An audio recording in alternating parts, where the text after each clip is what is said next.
to you from beautiful New York City as the Knicks prepare to take the home court. The Jazz in the midst of a road trip going into this one. They've been playing very well lately.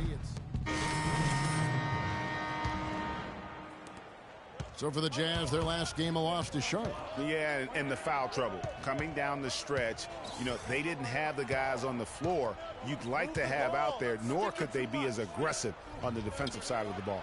Yeah, and because of the foul trouble, they really didn't want to incur more foul trouble, so they backed off and became passive, and that's no way to play defense. Picked by Williams. Here's Roten. And he overshot that one, missing. And honestly, not real happy with the shot selection on that one. Yeah, clearly a brain fade there. He's got to be a little smarter in his choice making. And one thing about Gordon Hayward, he's an excellent playmaker for a small forward. Averaged over 4 assists a game after averaging over 5 the year before. So you've got to love a scorer who is also unselfish. Here's Freak. And he was fouled on the way up. 2 free throws now for him. The past few weeks.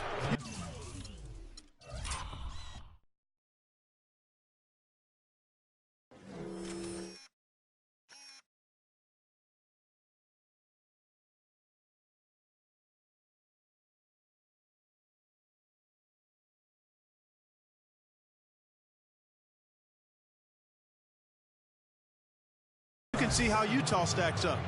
10th in fewest turnovers per game, 10th in opponent points per game, and they're in the top half of the league in shooting from deep as well. This is a strong suit for this team, knocking down those shots from behind the arc. And call me crazy, but I really believe turnovers are one of those game-changing stats. Their ability to avoid those miscues and make the right play consistently has been tremendously important. Kyle O'Quinn, he's checked in for the Knicks. Lance Thomas comes in for Carmelo Anthony. And a follow wide open. He shoots. New York, no good that time either. Getting back to Hayward, the one area where you'd like to see him improve, taking care of the basketball. Averages nearly 3 turnovers a game the past couple of years. And, Kevin, he's made a concerted effort to be more aggressive on offense while being more efficient as well. So he's got to balance those two, aggression and efficiency. Their defense just hasn't been able to slow him down. And that's a big reason why they're trailing, surrendering too many easy baskets. They set the pick. Now here's Roten. D right on him. Can't hit the free throw line jump. Jazz leading by 13.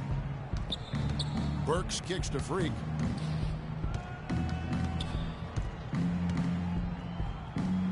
Pass to Mack. He dishes it to Freak. Shot clock at 6. Beyond the arc. Offensive rebound. Favors. And the officials whistle a foul on the shot. The bucket's good. He'll go to the line. And he's got his first chance at the line here. And from the line, he's knocking it down about 71% of the time, and that's a percentage that needs to go up. And I think it's clear he's gotten better in that department since last season. I mean, he looks a lot more comfortable at the line now, and he's getting better results. Yeah, he earned that one. I mean, We're about a minute and a half into the second quarter now. And so in the game for the Jazz, Favors and Gobert, the shot-blocking duo inside. Put out there with Freak, and it's Hayward in at the 3. And the Knicks miss again. And really credit their advantage on the backboard. That's where the lead has been built, and that's why they are in control. Greg, simply controlling the glass. I mean, plus 10 is the advantage in rebounds right now. Freak dishes to Gobert. Just 5 on the clock. Hayward goes in. The shot no good.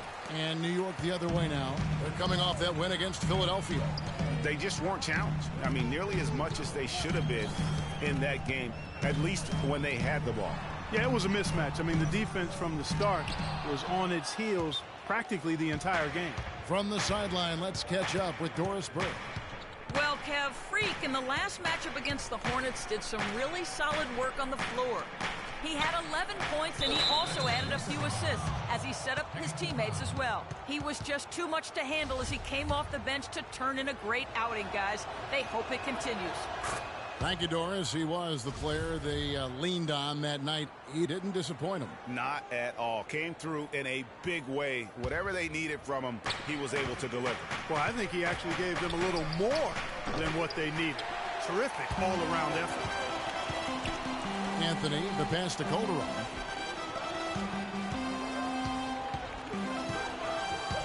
Shoots from the elbow. Here's Lopez. That falls. Nice feed this time from Jose Calderon.